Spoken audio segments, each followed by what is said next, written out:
meu nome é Letícia. Eu sou a Gabriele. Esse é o podcast Me Explica Filosofia. Antes de começar o nosso conteúdo, eu quero passar algumas dicas para que o seu aproveitamento seja melhor. Essas dicas valem não apenas para esse podcast, mas para estudar melhor de maneira geral. Primeiro de tudo, quando você estiver escutando cada episódio, evite fazer outras coisas ao mesmo tempo. Evite principalmente mexer no seu celular. Se você fizer outras coisas, a sua atenção inevitavelmente ficará dividida e o entendimento dos assuntos será prejudicado. Segundo, tenha um caderno ou uma folha de papel por perto para fazer anotações. Vá escrevendo as ideias principais durante a escuta, para que você possa consultar essas anotações depois e relembrar o assunto. A terceira dica é que você faça as leituras e as pequenas tarefas de casa que nós indicaremos ao longo dos episódios. Sem leitura e algum tipo de exercício, escutar alguém falando sobre um assunto garante muito pouco do seu aprendizado. A quarta dica é mais desafiadora, mas muito útil. Tente explicar alguns pontos do assunto do podcast, da sua maneira e com as suas palavras, para uma outra pessoa. Pode ser para sua mãe, para um amigo ou mesmo em um áudio para você mesmo. A regra aqui é você não consultar anotações enquanto explica. E se não conseguir, pode consultar rapidinho, guardar e tentar outra vez. Ensinar um conteúdo a outras pessoas é a melhor maneira de aprendê-lo. A quinta e última dica é o seguinte: aproveite o fato de que isso é um podcast e ouça os episódios mais de uma vez quando sentir que não entendeu muito bem a matéria. Você vai ver que, escutando uma segunda vez, vai perceber coisas que não tinha percebido antes e sua compreensão será mais profunda. Eu espero que você siga pelo menos algumas dessas dicas e que elas possam te ajudar a estudar para outras disciplinas também, além de estudar filosofia, é claro. Vamos lá?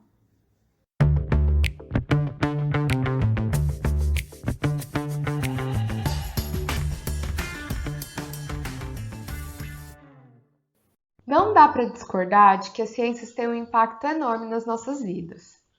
O celular em que talvez você esteja ouvindo esse podcast, o computador em que estou gravando o áudio nesse momento, o micro-ondas em que esquento meu almoço e as várias vacinas para o coronavírus são todos derivados de pesquisa científica. Além disso, a ciência molda profundamente nossas visões de mundo. Pense, por exemplo, na teoria da evolução e em como ela direciona a maneira como a gente entende nossas origens e nosso comportamento. Ou então, na teoria da genética e em como ela altera nossa compreensão sobre as diversas doenças e tratamentos médicos. A ciência nos ensina como devemos nos alimentar para conseguir os nutrientes necessários ao bom funcionamento do corpo e nos explica por que devemos usar máscaras e sempre higienizar as mãos em uma pandemia. Além disso, a ciência nos mostra coisas importantíssimas sobre a sociedade, como a existência de racismo estrutural no Brasil e a herança histórica que fez com que chegássemos até as atuais condições políticas, culturais e econômicas. No episódio passado, nós começamos a pensar na ciência como uma investigação a respeito de alguma parcela da realidade. E vimos por que faz sentido considerar que ela seja a investigação mais bem-sucedida em nos fazer chegar a crenças verdadeiras. Por que a ciência é capaz disso? Porque ela é um processo coletivo de acúmulo de informações e observações com foco na justificação de cada crença que será obtida a partir dessas informações e observações. O tipo de coisa que faz diferença para a justificação de alguma crença é aquilo que chamamos de evidência. E o objetivo de qualquer experimento científico é fortalecer o conjunto de evidências contra ou a favor de uma determinada hipótese ou teoria. Uma hipótese baseada em várias evidências fortes e relevantes para o assunto em questão tem uma chance alta de ser verdadeira. E acreditar nessa hipótese não é dogmático, justamente por causa do corpo de evidências envolvido nessa crença. Mas as coisas não são assim tão simples. Um respeito exagerado e uma confiança cega no que dizem os cientistas também precisam ser evitados. Isso seria, inclusive, contrário ao próprio espírito científico. Existe uma área inteira da filosofia, a filosofia da ciência, que é dedicada a entender mais profundamente como os cientistas produzem e justificam suas teorias, como a ciência pode ser objetiva e como podemos responder a uma série de problemas conceituais que aparecem a partir do pensamento e da prática científica. No episódio de hoje, nós vamos explorar um tipo específico entre esses problemas e apresentar o esboço de uma boa resposta. Cientistas fazem observações de coisas e acontecimentos no mundo. Animais, plantas, rochas e outros seres humanos, por exemplo, fazem parte de um conjunto enorme de coisas que podem ser observadas. Um paleontólogo, por exemplo, estuda fósseis que podem ser vistos por qualquer um com uma visão normal. Mas é claro que nem todas as pessoas com uma visão normal chegarão às conclusões de um paleontólogo. Esse é o primeiro ponto para o qual nós queremos chamar a sua atenção. Não é como se a ciência começasse com observações e esses dados levassem o cientista em um caminho direto até a formulação de teorias. Um paleontólogo precisa passar por um longo período de estudo e treinamento, inclusive aprendendo certas teorias, para conseguir então observar o fóssil, no sentido de selecionar o que é relevante de ser observado, que instrumentos podem ou devem ser utilizados, que tipo de registro da observação deve ser feito, etc. Podemos dizer que a própria observação do mundo é guiada por teorias, ou ao menos por pressupostos teóricos que o cientista já carrega antes de recolher as evidências. Não há como ser de outro modo, afinal, eu não conseguiria fazer uma observação de um fóssil que fosse minimamente útil para a área da paleontologia, por exemplo. O segundo ponto que queremos destacar é em relação ao que pode ser observado. Compare agora o exemplo do paleontólogo com o de um físico. Físicos falam sobre átomos, elétrons, quarks e outras partículas que nós não podemos observar no sentido normal da palavra. Eles utilizam instrumentos muito sofisticados para fazer observações e experimentos, e mesmo assim, não se pode dizer que todas essas observações sejam diretas ou que sejam algo para além da mera detecção dessas partículas ou dos efeitos que elas provocam. Preste atenção ao fato de que a realidade é composta por muitas coisas observáveis, mesmo que com lentes de aumento e outros instrumentos. Mas ela também é composta por coisas que podemos somente detectar, não observar.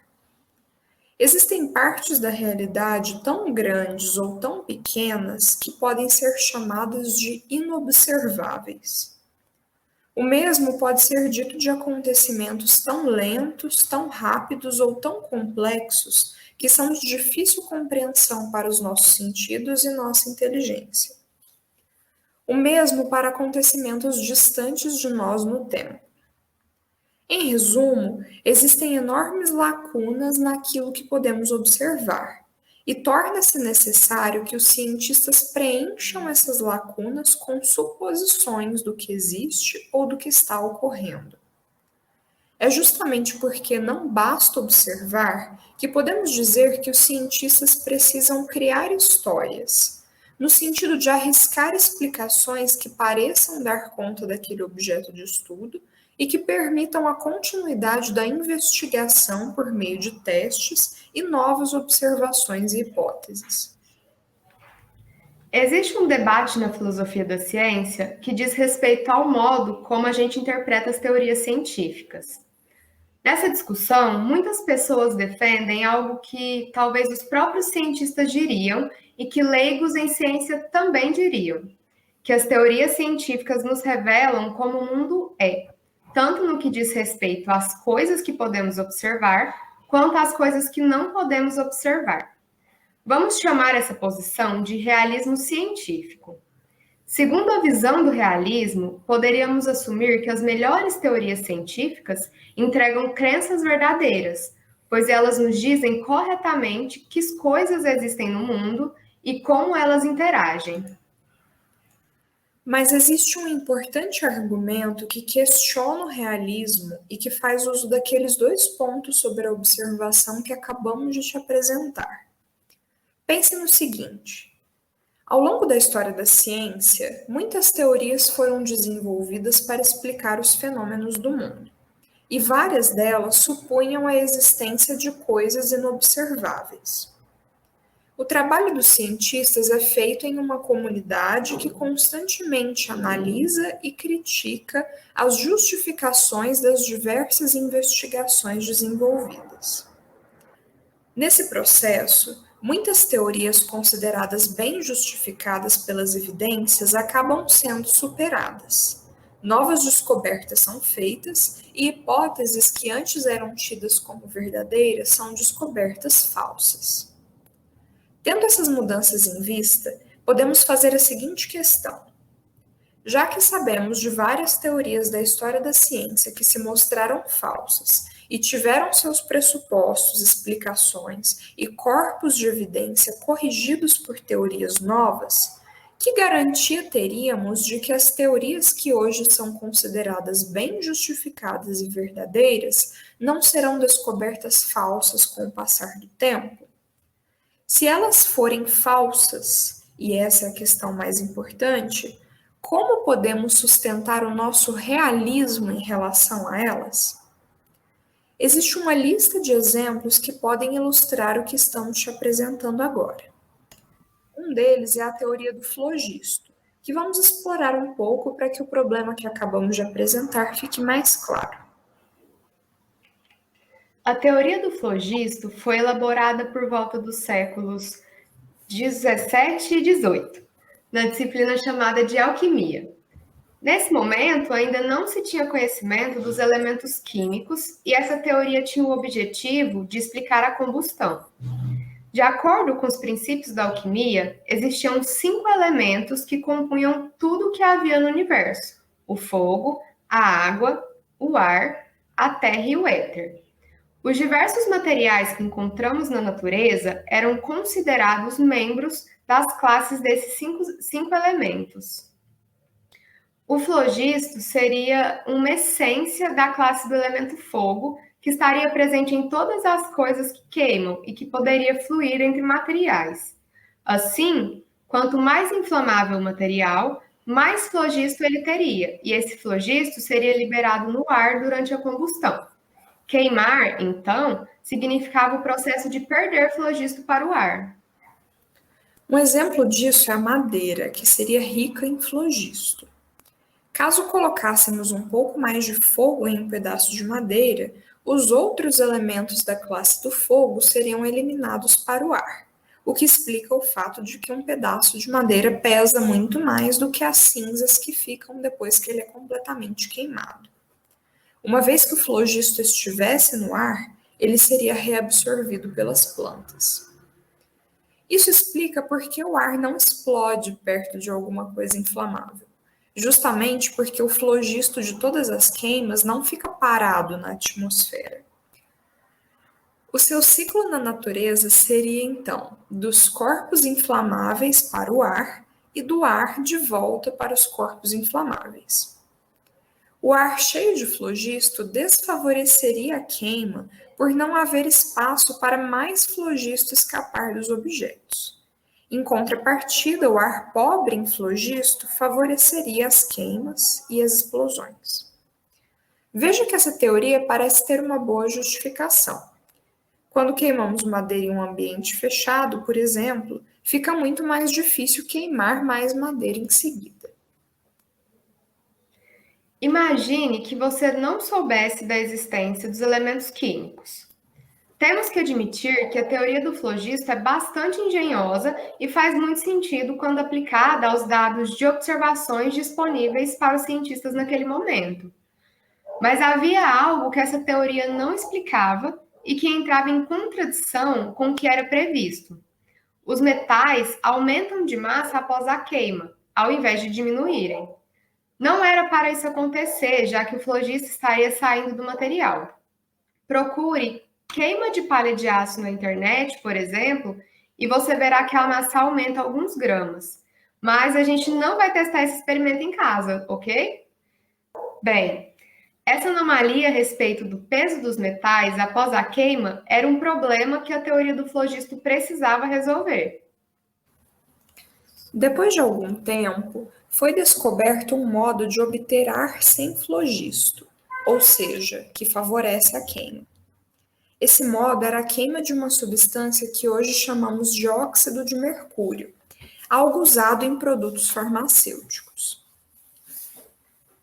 Um famoso químico francês chamado Lavoisier havia observado que corpos que queimam também absorvem alguma coisa do ar, e que esse ar sem flogisto parecia ser de uma categoria diferente, como um ar mais puro. Ele descobriu que é justamente esse ar a coisa absorvida durante uma queima. Essa coisa é o oxigênio, nome dado por Lavoisier, inclusive.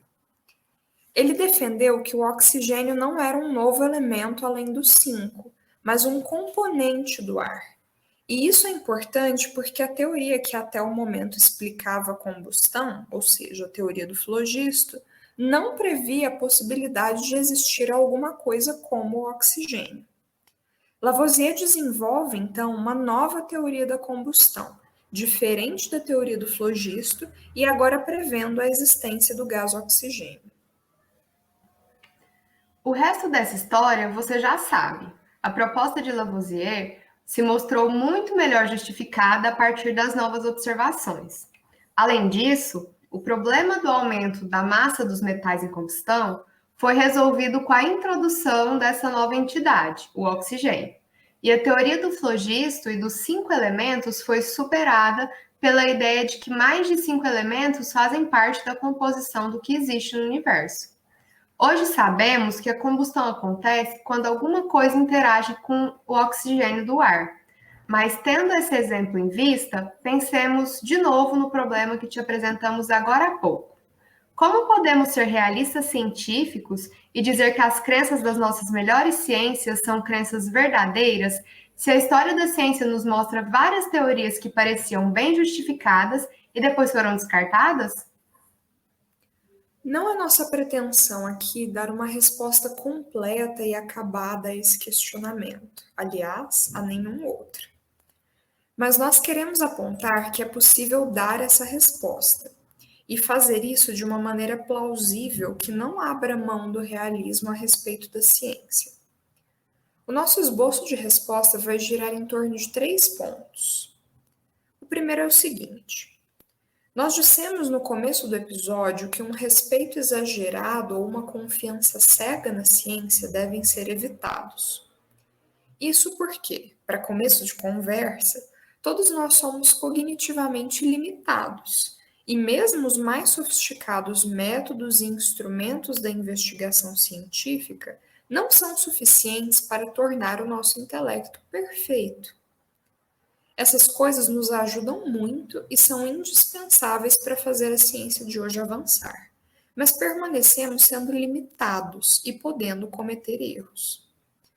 É importante que nós adotemos uma visão falibilista do conhecimento, ou seja, que compreendamos que os erros podem acontecer, mas que mesmo nossas crenças falsas podem estar totalmente justificadas em determinado momento histórico, de acordo com as melhores evidências disponíveis também naquele momento. Essa compreensão faz com que olhemos com outros olhos para o exemplo do flogisto. Apesar de ser uma teoria falsa, porque fala de uma coisa que não existe, o próprio flogisto, é preciso considerar os dados de que os cientistas da época podiam dispor e que descobertas posteriores aumentaram esse conjunto de dados, tornando necessária a mudança dos pressupostos teóricos adotados até então. Essas observações sobre a falibilidade do conhecimento já nos fará diminuir um pouco a força da nossa descrição do realismo. Nós não diremos que as melhores teorias científicas entregam crenças verdadeiras, mas que entregam crenças que estão no caminho correto ou se aproximando do que seria verdadeiro. Isso não é demérito e só seria demérito se comparado a uma visão idealizada da ciência. O segundo ponto é que precisamos considerar um outro componente ao avaliar se uma teoria científica é bem justificada. Ao tratar do exemplo do flogisto, nós falamos da justificação dessa teoria em termos de adequação aos dados de observação disponíveis e de um certo poder explicativo de fatos relacionados à combustão. Mas essa noção de justificação deve ser aprimorada. Em vários tipos de investigação científica, nós deveríamos exigir que a teoria que está sendo testada seja também capaz de fazer predições, isto é, de prever acontecimentos novos, desconhecidos dos cientistas no momento inicial de desenvolvimento da teoria. Esses acontecimentos podem ser naturais ou resultantes de um experimento científico. Uma teoria na física, por exemplo, que não seja capaz de fazer predições e de acertar sobre esses novos acontecimentos, não pode ser considerada uma teoria justificada no mais alto nível. Mas pense agora no seguinte: imagine uma teoria que faz certas predições, acerta o que foi previsto como resultado de um experimento ou como fato que ocorreria dali a algum tempo, mas é descoberta falsa porque estava baseado na existência de alguma coisa que na verdade não existia. Existe um exemplo assim e que supunha a existência do éter, aquele quinto elemento da alquimia. A pergunta agora é: será que faz sentido chamar de aproximadamente verdadeira uma teoria apoiada em algo que simplesmente não existe? Eu sei que o assunto já está ficando bastante complicado a essa altura, mas nós vamos terminar o nosso esboço de resposta realista com um terceiro ponto que lida com essa pergunta. Esse ponto foi desenvolvido na década de 1980 por um filósofo chamado Ian Hacking. Antes de tudo, lembre-se de que toda a discussão aqui é sobre as várias partes da realidade que são tão grandes ou tão pequenas que um cientista não pode exatamente observá-las. O problema com esses inobserváveis era que, já que os cientistas precisam criar certas histórias para preencher essas lacunas, e já que várias das teorias criadas foram descobertas falsas, parece que não poderíamos dizer que nossas melhores teorias atuais entregam crenças verdadeiras. E mais, já que várias coisas inobserváveis supostas pelas teorias foram descobertas inexistentes, parece difícil dizer mesmo que as nossas teorias atuais sejam aproximadamente verdadeiras, porque elas podem estar, mais uma vez, baseadas em coisas que não existem. Como resolver esse problema? O que Hacking propõe é que existe uma forma de provar o realismo não exatamente das teorias científicas, mas de algumas entidades inobserváveis que essas teorias propõem. Ele diz que podemos estar certos da existência de certos inobserváveis, não porque eles são pressupostos por alguma teoria, mas porque nós usamos esses inobserváveis. Ou seja, porque nós manipulamos essas coisas na prática, mesmo não podendo observá-las. Um químico, por exemplo, sabe muito bem que as moléculas existem porque pode manipular certos tipos delas para produzir certos efeitos. Um exemplo é o elétron. As teorias associadas a ele mudaram, mas mantiveram a afirmação de que existe uma partícula com determinadas características comumente aceitas. A partir dessas características, pode ser construído um dispositivo, por exemplo, que expele jatos de elétrons. Durante um experimento, esse dispositivo pode ser apontado para uma bolinha de nióbio para mudar a sua carga elétrica e detectar a presença das partículas chamadas quarks. Não se preocupe muito com os detalhes do experimento. O ponto aqui é que, quando manipulam coisas inobserváveis para criar novos efeitos e investigar uma outra parte da realidade, ainda menos conhecida, os cientistas estão justificados em acreditar que essas coisas existem tal como a teoria diz que existem. A partir do momento em que o elétron se torna uma ferramenta experimental dos físicos, podemos provar o realismo acerca do elétron. Para encerrar esse episódio, vamos cumprir uma promessa que fizemos no episódio anterior. Dissemos que apresentaríamos maneiras de te ajudar a lidar melhor com situações em que é necessário nos apoiar no conhecimento de outras pessoas. Essas situações em que buscamos justificar nossos argumentos a partir do conhecimento de outros acontecem com certa frequência. Você provavelmente deve ter escutado em suas aulas de redação que uma das competências que possibilita uma boa nota é a interdisciplinaridade. Ou seja, a construção de uma relação do que você está escrevendo com alguma área do conhecimento, como a filosofia, a sociologia, a história e até mesmo a ciência, indicando a interação que existe entre as outras disciplinas com o tema sobre o qual se escreve. Geralmente, na tentativa de construir essa interdisciplinaridade, também estamos fundamentando nosso pensamento a partir do conhecimento de outra pessoa. Assim, é comum ver nas redações frases começadas por "de acordo com o filósofo X", para dar suporte à construção de nossa própria argumentação. Esse tipo de argumento é chamado de argumento de autoridade, em que indicamos que se alguém afirmou X, então X é verdade, sendo esse alguém a autoridade no discurso. Aqui no Me Explica Filosofia, você ouviu algumas vezes sobre a importância de buscarmos sempre boas justificações para nossas crenças, e como boas justificações são baseadas em evidências. Também falamos da necessidade de sermos constantemente críticos em relação às informações que recebemos, e de como é importante pensarmos de modo autônomo, com nossa própria cabeça. Vamos analisar, então, de que modo o argumento de autoridade possibilita ou não essa boa justificação de crenças, e se ele pode ser limitante no que diz respeito à nossa autonomia intelectual. Existem alguns casos em que o argumento de autoridade pode ser falacioso, ou seja, um argumento que não prova aquilo que quer provar. É possível, por exemplo, ouvirmos alguém atribuir algum argumento ou afirmação a um filósofo ou filósofa de maneira equivocada, sem que essa pessoa tenha de fato feito tal afirmação. Nesse caso, o argumento de autoridade não é uma boa justificação para a crença e quem o utiliza não está sendo crítico nas justificativas daquilo em que acredita, pois nem se deu ao trabalho de investigar se aquilo foi de fato falado, onde foi mencionado e de que modo.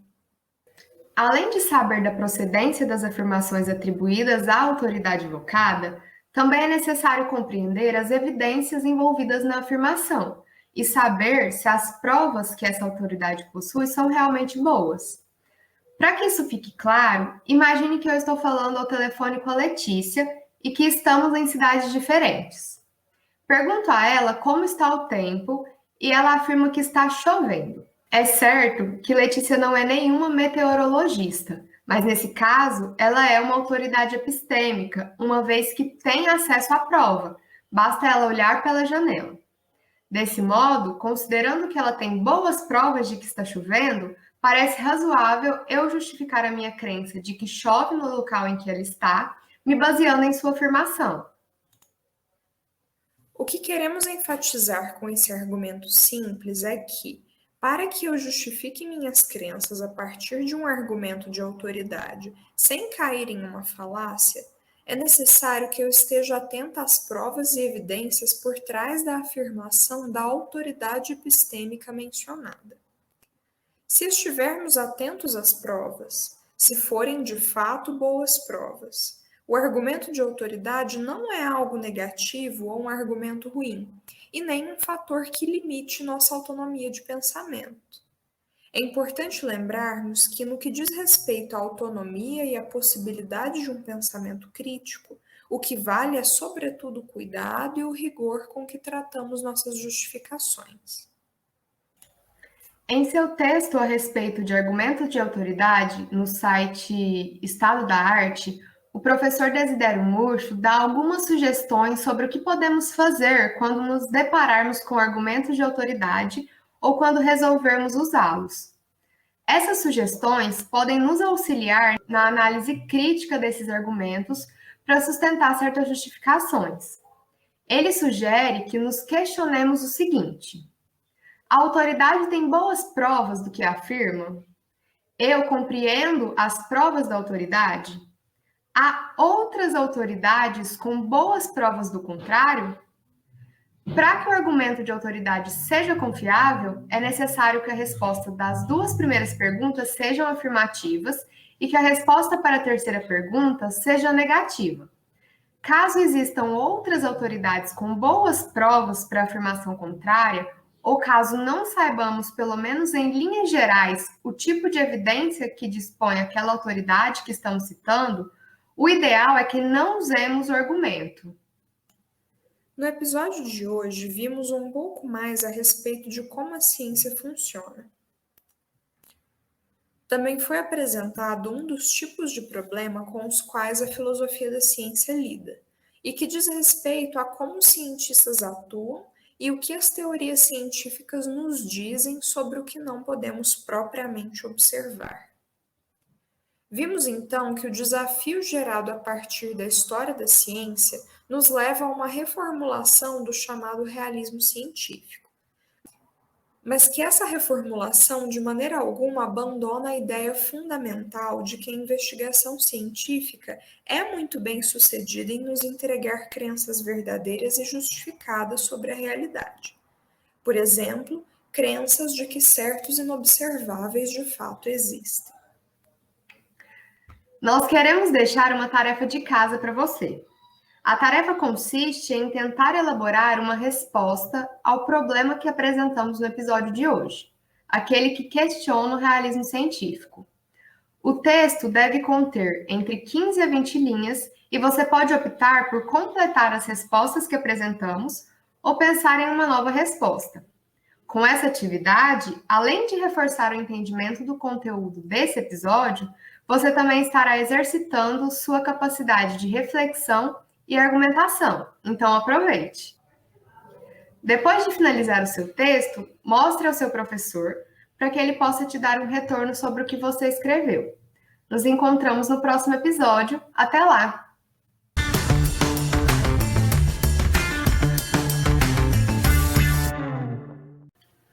As referências utilizadas na elaboração desse episódio foram os textos Argumentos de Autoridade, do Desidério Murcho, Realismo e Antirrealismo, do Samir Ocacha, que está disponível no site Crítica na Rede, e os livros Ciência, Conceitos Chaves em Filosofia, do Stephen French, e Representar e Intervir, do Ian Hacking.